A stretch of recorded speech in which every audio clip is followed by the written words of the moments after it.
question I had asked for you liberals out there. What would you run on now if you're Obama? You seem awfully desperate. We have Jack, Omaha, Nebraska, the great KOIL country, a liberal. Jack, what would you advise your president to run on? I would advise my president to run on his record, because 42 consecutive months of positive job growth. I would also remind the American people... Hold on. We have 42 consecutive months of net job losses. Let me ask you a question, Jack. Do you go to the mall? If you don't mind... Let me try this. Jack, let me ask you a question, okay? Do you want to have a discussion or you want me to say goodbye? I would love to just give you... All right, let me ask... I've heard this crap. Here's my question to you, Jack. Have you ever gone to a mall? Sure I have. Does it look robust, or are there shuttered stores there? Well, if you look at the unemployment rate... Okay. By state, have you gone to a gas station lately, Jack? Lower him, Mr. Producer. Have you gone to a gas station yet, Jack? Bring him back.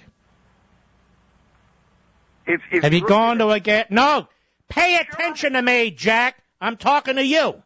I'm not talking to myself. Now, do you want to be a drone? If you want to be a drone, we're not going to leave you on the air. Try and answer my questions, Jack, because this is what people are feeling. When you go to the gas station, do you notice the price of a gallon of gasoline? Absolutely. When you go to the grocery store, do you notice the price of food rising? Absolutely. But it's got when you go to a mall, do you notice that there's a lot of stores that are shuttered now? It has nothing to do with the president, moron. It's nothing to do with the president? Oh, really? It doesn't. Well, then why vote for him, jackass? Get out of here. Oh, Lord. I would love to have an intelligent discussion with a liberal. And it happens about 1 out of every 10 liberals. That's it. But don't call me and tell me what you saw in an Obama commercial, which we have proven time and time and time again is just bullcrap. 42, what did he say, Mr. Producer? 42 weeks, months of positive growth when you know that people are dropping out of the workforce. We have a net loss in jobs in this country. Those are the facts. Those are the facts. People are not going to be fooled by this. They're not going to be fooled by guys like him. I don't think they're going to be fooled by these commercials. People are having to deal with what's going on in this country. If none of this is the president's fault, then why elect him? Because he can't fix it, apparently. Now, we should have a robust economy by now. That's what happens several years after a recession. But Obama will not put in place the policies that will create such an environment. He is choking off business with regulations. He's choking off opportunities with this Obamacare. Massive taxes are coming. We have massive debts. And this is what we get. A repetition. 42 straight months of job growth. People drop out of the workforce. They're not even counted as human beings anymore. If there's a liberal that wants to have a discussion, you're welcome. Drones, you're not. I'll be right back. Chad, Farmington, Illinois, the great WLS country, a liberal. How are you, sir? I'm doing good. How are you? You sound very young to me. I am 18, actually, so I'm just getting into the voting race. Really? So why are you a liberal? I am for, that's a good question. I've actually been brought up as a Democrat basically my whole life, so I'm basically that's the reason. All right, let's put all that aside. But you're 18. You're a thinking young man, correct? Yes, sir. All right. You don't always do what Mommy and Daddy tell you to do, right? Oh, no, not even close. All right, and I'm not trying to be rude. I just want to know, why do you think you're a liberal?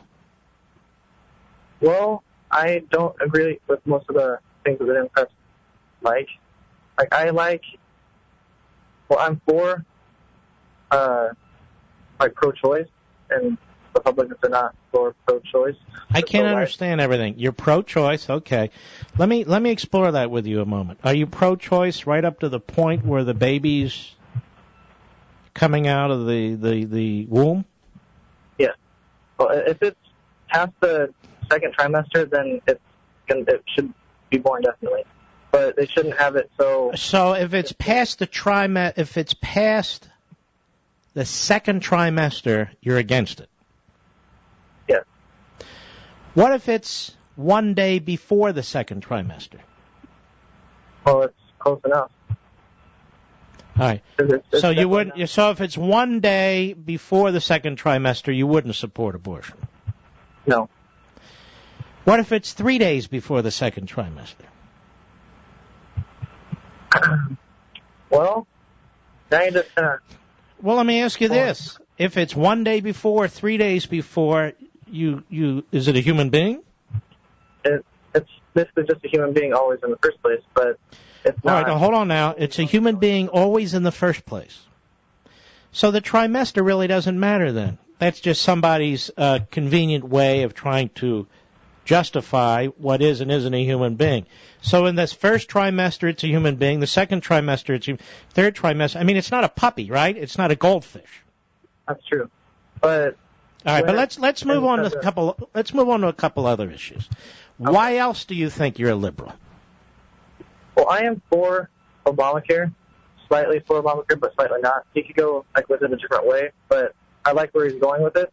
Well, where is he going with it? I like that he's trying to help people, in Cuba and Canada and lots of other countries in the world. They have universal health care, which are trying to. Let me hold on now. Cuba is a genocidal police state that people try to escape, and when they try to escape, they're murdered. You're aware of that, right? Yeah, I know that. All right, so if their health care is so magnificent and their country's so magnificent, they don't have free. I didn't say the country was magnificent. Hold on now, but you pointed to their health care system, and many lies have been said and written about their health care system, including by Michael Moore. Did you see his movie? Yep. Is that where you learned about the health care system in Cuba from him? Basically, yeah. And then we were taught about it more in school after that, too. In school? In high school or college? In high school. I'm in college right now. So you learned about the wonderful Cuban health care. Do you know you have to bring your own toilet paper to the hospital? I did not. Do you know they reuse syringes? Well, that's kind of disgusting. But kind of a problem, isn't it? A little bit. Now, the Canadian healthcare system, do you know that many people in Canada come here because the waiting lines are so long? See, here's the thing, Chad. There's a difference between healthcare coverage. You have healthcare coverage in North Korea. Problem is you don't get any medical care. That's true. The problem is, when are you going to get your medical treatment or the prescription you need or the hip replacement or the MRI or all these other things? That's the problem. Why do people come to this country for this stuff? It's the hope that they have for just being because free, we have a very, very humane medical system, despite the imperfections and the attacks on it. And the more you centralize this system, the more you bureaucratize it, the less Chad and his parents and his family and my parents and so forth are going to have control over our own health care. You see what I'm saying? Mm-hmm. Well, I feel like we should have a choice in if we're going to have universal health care or not. Because if you're going to be on welfare or whatever, you shouldn't have to pay for your own health care. Well, if you're on welfare or whatever, you don't pay for most of your own health care. It's called Medicaid. That's true, I guess. But Medicaid, hold on now, but Medicaid has been in existence since the mid-1960s. Okay. So what does Obamacare solve exactly? Well, I guess it's trying to open people's minds more to help. No, it doesn't open any minds. As a matter of fact, it's 2,700 pages long. Have you read it? I have not read it. I've almost started to read it, but kind of. Well, how can people support things they haven't read? For instance, how could members of Congress vote on a law they haven't read? How can you be so sure that this law is so humane just because people say it's humane? Well, I guess I haven't really looked into it that much. Well, let me give you an example. If you have a grandmother? Yes, I do. Is she over 65, over 62? Yep. She on Medicare? I believe she is. Yes, she is. All right. She goes into a hospital as of October 1st. They treat her, let's say, for heart disease or diabetes or something, okay? Yep. The hospital releases her. A problem develops within the 30-day period. She needs to go back to the hospital. Okay. Under the Obamacare rules, starting October 1st, which was a little over a week ago, the hospital pays a stiff fine for taking her back within 30 days. Did you know that?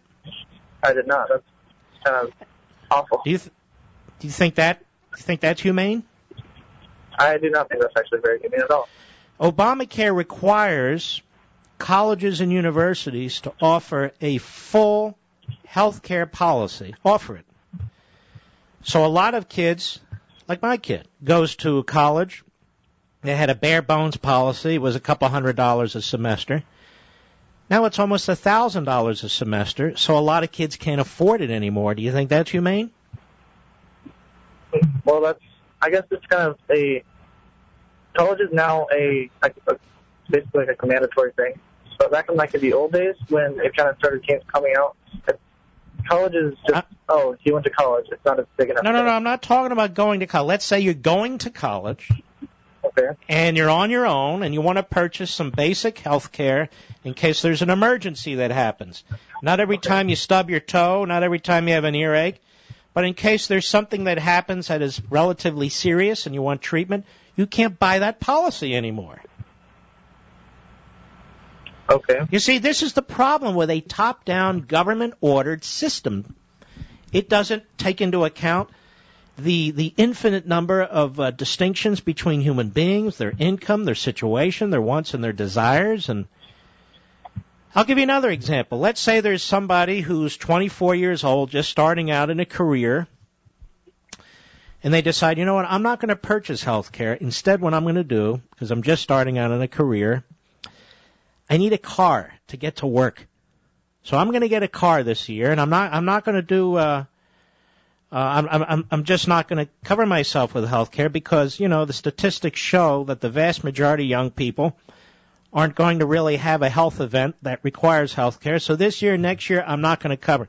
Do you think they should be forced to pay a fine if they don't buy health care? No, okay, no. But they will be. Let's say they're 27, I should say. Well, that's just like car insurance, but that's also no, but it's not like car insurance because you're not, unless you own a car, you don't have to buy car insurance, and that's not even a federal law, that's a state law. Okay. Here's my question to you. Do you think the most important aspect of our society, what makes us so unique, is respect for individual liberty for the most part? Yes. Do you think, Chad, that there's certain things really that you should be able to make decisions on your own, good decisions, bad decisions, whatever, sometimes fail, but a lot of people fail before they succeed, that you should be able to make a lot of those decisions on your own? Yep. Do you think you're smart enough to pick out what kind of light bulb you want to use? Yeah, but some people aren't. Well, who? I am towards like people that don't really care about the environment. Wait. Let's slow down. I asked you a question. I don't want to lecture. Do you think you're smart enough to pick a light bulb? Yes. Do you think you're smart enough to choose a toilet? Yep. Do you think you're smart enough to choose a shower head? Yeah. Do you need a government-approved toaster? No, that's kind of common sense with these things. Yeah, a lot of it's common sense, isn't it? Mm-hmm. You see, here's my point to you. In our country, the founders, in Western civilization, there was a belief that individuals get to make some decisions that are stupid and a lot of decisions that are wise, that the individual, in most respects, will know what's best for the individual. Do you think people in Washington are... But let me ask you one more than you can. Do you think people in Washington are smarter than you? No, definitely not. Well, then why are they making all these decisions? Democrat. Okay, so why are they making all the decisions for you? Because some people don't have the balls to do it. Well, some people don't, and we have a safety net. Are you among those people? I am one of those people that actually do have the balls to do it. No, you're one of those people who can act on your own, right? Yeah. Well, why is it that liberals who think they can act on their own think that other people can't act on their own? That's kind of arrogant, don't you think? A little bit, yeah. All right, go ahead. Ask me your question. Okay.